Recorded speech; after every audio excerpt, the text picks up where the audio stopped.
寺子屋寺子屋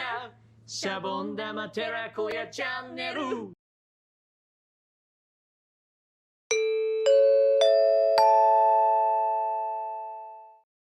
はい、皆さんこんにちは。こんにちは。シャボン玉一の屋店の熊木とスペシャルアンバサダー滝川康。滝川です。よろしくお願いします。ちょっと自己紹介してもらっていいですかね。じゃあ滝川軍団 ZRX 代表杉田です。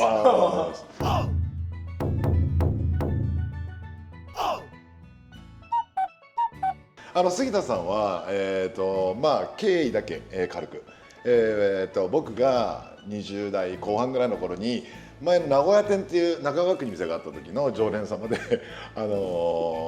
店長になったばっかりぐらいの頃からもうどうでしょう20年以上ですかねよく世代でロギ様の一人であります。で昔は ZRX ってなかったんですけども、5年前ぐらいかな、ZRX を買っていただいて、今はね一緒に走っているという感じです。よろしくお願いします。よろしくお願いします。本日はですね、大型ビッグネイキッドのルフランということで ZRX1100i を語っていただいてですね、なぜ今この後に及んでキャブ車なのかとか、はい買おうとしている方、1100を買おうとしている方だったりとか、今1100乗ってるんだけどぶっちゃけ 900RS に乗り換えようかなとか、いろんなことを考える方いらっしゃると思うんですけど、どれだけこのバイクが素晴らしいかっていうのはですね、1100乗りが2人来ましたので、ぜひ語っていただきたいと思います。僕からいいですか。どうぞ。ZRX シリーズって400もあるんですけども、基本は1100、1200、第5と、3タイプ、ある中で、杉田さんもそうですし私も、ZRX1100 っていう、年式でいうとそうですね1997年から2000年の中盤ぐらいまでかな、のモデルを乗ってます。で世の中でいう、GPZ900R ですとか GSX1100 刀、ですとか、VMAX もそうなのかな、どっかで、伝説感のあるバイクと言われる中 ZRX だけはちょっとね、あまりこう日の出を見なかったというか、乗ってる人はずっと乗ってるんでしょうけども、その伝説感はちょっとねないんだよなっていう話だったよな。ただZRX って乗ってもらえば分かると思うんですけど、よく言う、水冷エンジンの軽量コンパクトであんまり細かいこと言うとマニアックすぎたらなんですけど、1100、1200ダイグシリーズとみんなちょこっとずつものが違うんですよ。で杉田さんもそうですし僕もそうですけど、あえて1100に乗ってるっていう理由を何点か。まず、ZRX シリーズの中で一番ホイールベースが短いんですよ。ホイールからホイールまでの距離ですね。ぶっちゃけ1450っていうのがなんですけど、で、1100のカスタムにおいてこのステムのショートオフセット化っていうのを僕たちよくやるんですけども、ショートにして1100で乗るっていうのはなんでしょうね、これが一番なんですけど、ショートオフセットにするとここが短くなります。ごめんなさいね。でホイールベースがここからこのホイールベースがあります。でこのショートオフセットにするとこれがさらに短くなります。でそうするとフロントのアクセルからリアのアクセルまでの距離とピボットのこの、距離感が一番1100が鋭角なんですよ。これによりコーナリングがむちゃくちゃ面白いです。なんで僕たちは1100に乗ってるのがまず1個の目の理由。あとは本当です。あとはやっぱりキャブレターであること。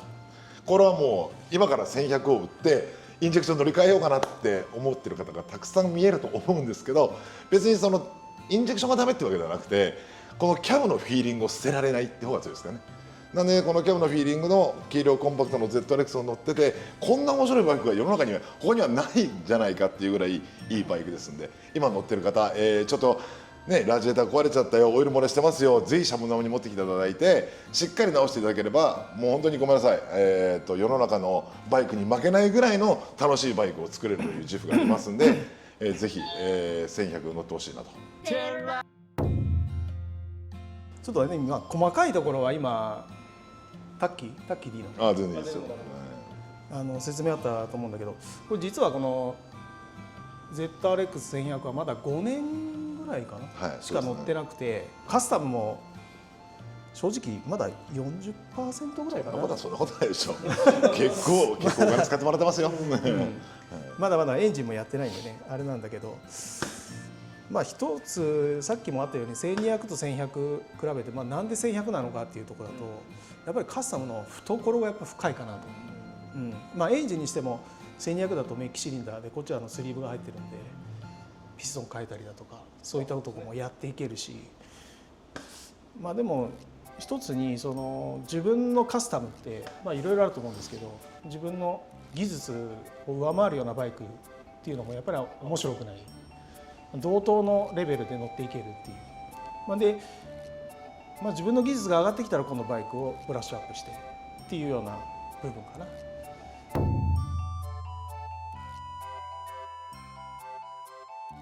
あとはこの年式的にさっきもあったのこいつは99年式で、これ最初が96年7年かなの最後、これ99だからその後すぐ最後終わっちゃったんですけど、やっぱり旧車とまではまだいかないけどでも27年経ってる。世の中の量販店でも旧車になってるんですよ。旧車だねあ、そうなんだ。そうですね。なんかでもやっぱり自分的にその新しいバイクとか新しいものっていうよりもやっぱ古いバイクでなんていうんだろう、こうゆっくりこう衰退していく美しさというかお、いいね。線香花火みたいなもんですか。あ、いいねいいねいいね。やっぱり日本的なねそういうそれはあります。わびさびのね部分で、まあ、古くなってきたところもやっぱり良くて、そこもまたブラッシュアップしながらっていう。ああ、そういうのいいですね。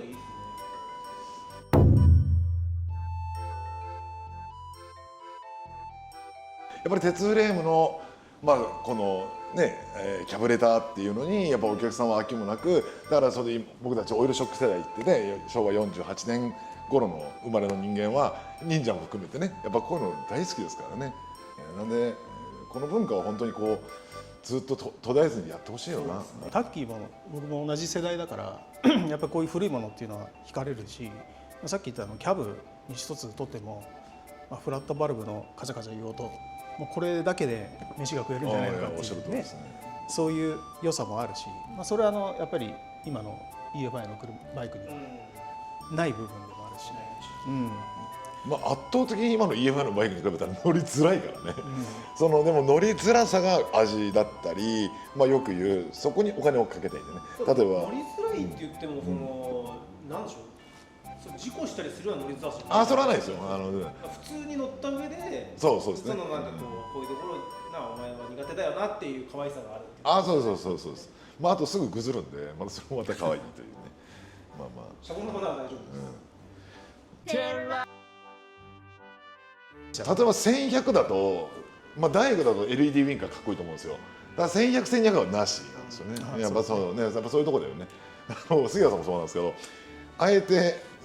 ね、ヘッドライトも昔のガラスのまんまにこだわるし、カットラインがないと、でウインカーも LED じゃなくてこうふわっとしたハ低ロゲンがいいよね。透過類はあんまりいじりたくないですね。ZRX より短いホイールベースって GSF しかないんだよね。あ、いいね。だよね、わかるよね。だからその GSF がごめんちょっと細かい数字まで覚えてないけど、30ミリぐらいだから3センチぐらいさらにここから短いんですよ。で、あの頃のバイク90年代のメーカーの気持ちでホイールベースって大体1500円で作るんだけど、その中でこれ50ミリ短いんですよ。そういうところがいいんですよ。そういうところがやっぱりこうメーカーが持ってるその時代だからこそのそのホイールベースっていうところだったり、やっぱそういうメーカーが持ってる数値が僕たちは好きなんで、まあまあそこで言えば本当にこう ZRX はいいバイクだ。なんでこんな伝説にならなかったんでしょうね。でなんか最近某チャンネルでね、はいはいはい。違う、それなんかこの前半で謝ったからちゃんと星90度で謝ったから謝った動画撮ったんだよ。ああごめんね。まあでも今回ホイールベースの話だけどステムをちょっと交換させてもらって2ミリのためにオフセットですね。そうオフセットを変えることによってどんなに変わるんだろうな。全然違いますね。まあホイールベースもだけどピボットも若干変わるのかな。ピボットトもちろん変わる。ピボットも若干ピボットも高くなる。ここがまた今にかけてごめんなさい。また本当に1200より5ミリ高いんだよね。ピボットの位置が高いんですよ。そう ZRX は1100は。そうだからそれにより直線安定さを失われるんだけどコーナリング安定さを回すんですよ。まあ、でさっき言ったね保証とオフセットにすることによった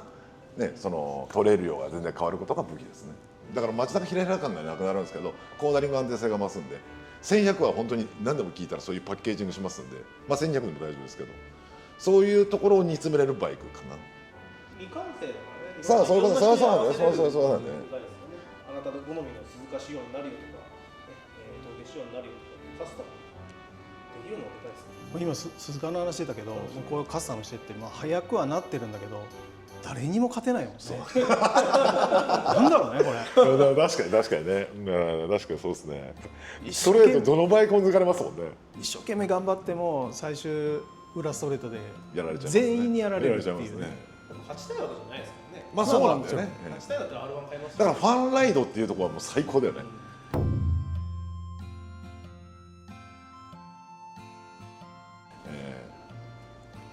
サーキットも使えてカスタムもできてツーリングもできてなんていいバイクだと思いますけど、本当目移りしないもんな。とオールマイティーで。そういう意味で言えば今から一生乗れるバイクですね。そうだね、一生もう本当にこれからでも50代とか買っても全然遅くないと思いますよ。でもね、50過ぎてねバイク乗ってうわ楽しいわってだって思える。60になって飛ばせなくなったって本当60キロ70キロでじゃあちょっとそれにちょろっと行くかでも全然楽しいバイクだと思うんですよね。まあもちろん XR だってそういうバイクだと思うけど、で昔のバイクは掃除でそうですよね。そうだね、その扱ってる楽しさがあるよね。乗りましょう。買いましょう。売らないように持ってる人は。でと思ったらぜひ相談してください。パーツはまだまだ。まあまあ流用も聞きますからね。はい、ということで、大型ビッグネイキッドのルフナ ZRX1100 編ですね。終わりたいと思います。チャンネル登録の、なんかちょっと言ってもらっていいですか。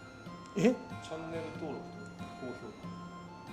皆さんのチャンネル登録と高評価をお待ちしております。ありがとうございました。ありがとうございました。